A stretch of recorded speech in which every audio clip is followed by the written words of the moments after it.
오겠고 결코 거짓되지 아니하리라.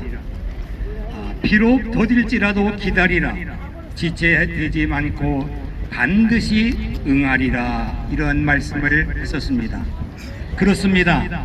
우리의 모든 이 세상에 돌아가는 것은 하나님의 시간 속에서, 하나님의 시간표에서, 하나님의 프로그램 속에서 지금 진행되고 있습니다.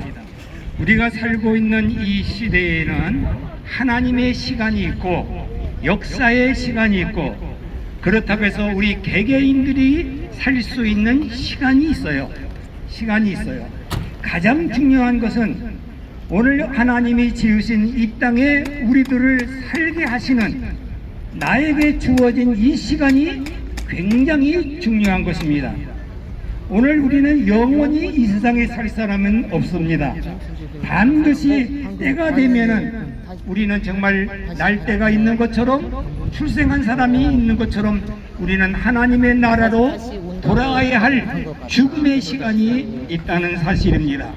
그리고 우리는 이 세상에 살면서 여러 가지 내 계획과 내 생각대로 되지 않는다고 낙심하거나 너무 서둘르지 마시기를 바랍니다. 조급해서는 우리가 하는 것뿐이에요. 반드시 하나님의 시간에 하나님의 뜻을 이루고 있는 것입니다.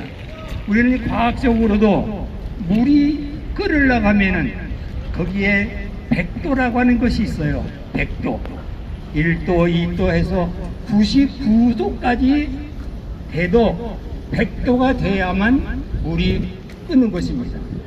우리 사람이 태어나는 것도 반드시 10달을 채워야만 사람이 나오는 것이에요. 출생하는 것입니다. 닭이 병아리를 까는 것도 제 마음대로 까는 게 아니에요.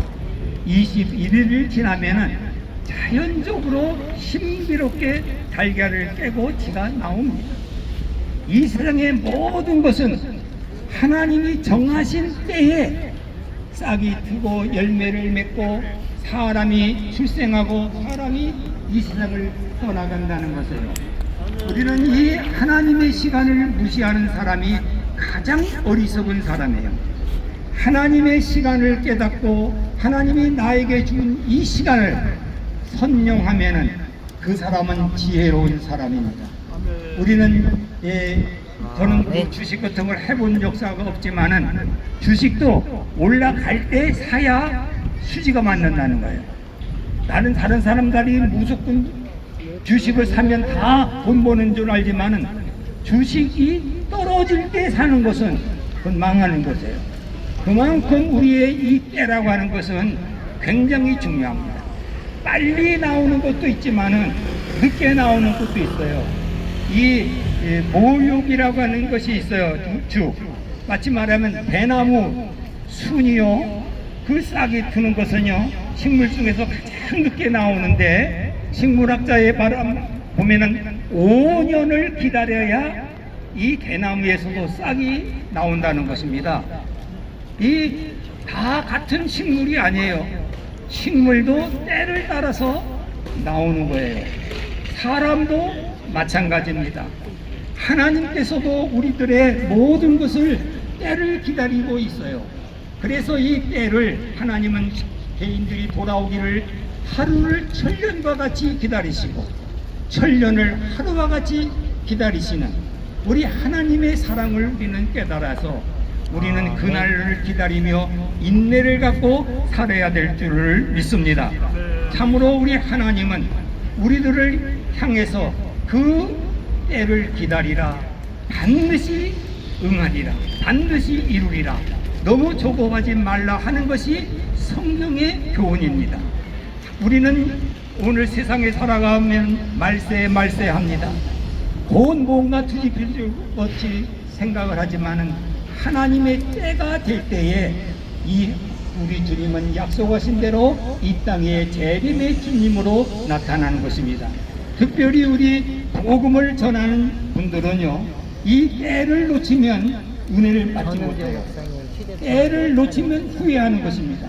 그래서 고린도후서 6장 2절에서는 지금은 은혜 받을 때요, 구원을 받을 때라, 때를 약속하고 있습니다.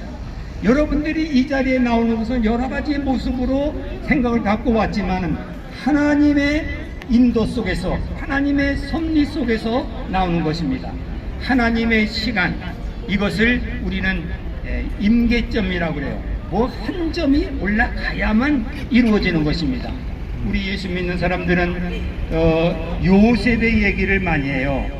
요셉이 그냥 가서 국미 총리가 됐다 그러지만은 하나님의 때가 될 때에 됐어요. 그는 억울하게 팔려갔습니다. 억울하게 감옥에 갔습니다. 그 손발에 쇠사슬에 착고에 채워서 있었지만은 시편 105편 17절 이하의 20절까지 보면은 하나님의 말씀이 응할 때까지 그의 발에 착고를 채웠다고 말했습니다. 그것이 응할 때에 그 착고에서 풀어져서 그는 자유의 몸이 될 뿐만 아니라 하나님이 세우신 국무총리가 되어 나라를 가난에서 흉년에서 건져내는 역사가 일어났습니다. 오늘 여러분들의 처지가 어렵다고 해도 그것을 한탄하지 마세요. 하나님의 때를 기다리시기를 바랍니다. 반드시 여러분들을 통해서 하나님이 영광 받으시는 일이 있고 여러분들에게 준비하신 그 은혜와 복이 기다리고 있다는 것을 잊지 마세요. 우리가 아브라함을 얘기를 많이 합니다. 아브라함은 100세의 아들을 얻었어요. 그가 조급했을 때는 여기까지로 가서 오늘의 이스마엘 자손, 여기 우리에게 여러 가지로 어려움을 주는 그런 자손을 이룩했어요. 그러나 하나님은 때가 될 때 100세 때에 그 아들을 얻게 되었습니다. 그런데 하나님께서는 이 아브라함에게 시험을 했어요. 100세에 얻은 그 아들을 내게 바치라, 이렇게 말씀하셨습니다. 바치라, 제물로 드리라는 것입니다. 어느 때는 100세의 아들로 주어서 약속의 아들이라고 말씀하시는데 이번에는 그를 잡아서 제물로 드리라고 합니다. 이것은 우리 윤리적으로 맞지 않습니다. 사람의 생각으로도 맞지 않습니다. 우리는 도무지 이해를 할 수 없는 일이지만은 이 아브라함은 하나님의 말씀에 순종해서 자기 아들을 모리아 산에 데려가서 잡아 제물로 드리려고 했습니다. 그때 하나님께서 아브라함아 아브라함아 소리를 치면서 그 아들 이삭을 정말 죽이지 말라 그랬어요. 그때 주님께서 하신 말씀이 있어요. 이제야 내가 나를 경외하는 줄을 아노라. 이제야, 그것이 바로 임계점이에요. 우리 신앙에도 임계점이 있다는 것입니다. 그것을 통과할 때에 이 아브라함은 믿음의 조상이 되었고 하나님의 약속하신 그 뜻을 아브라함을 통해서 이루어 갔습니다.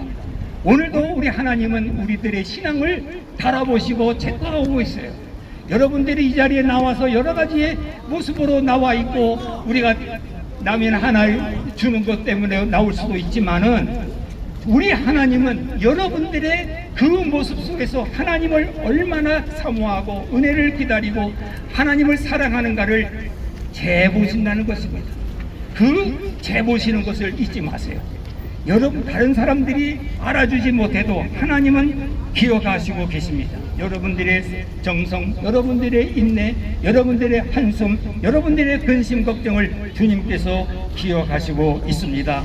우리는 이 하나님의 그 임계점에 머물러서 인내로 하나님의 때를 기다리면 반드시 하나님께서 예비하신 여호와의 일에 여러분들을 위해 준비하신 은혜가 있는데 우리는 어려움을 견디고 또 견뎌서 주님이 주실 때까지 승리하는 저와 여러분들이 되시기를 주의 이름으로 축복합니다. 아멘.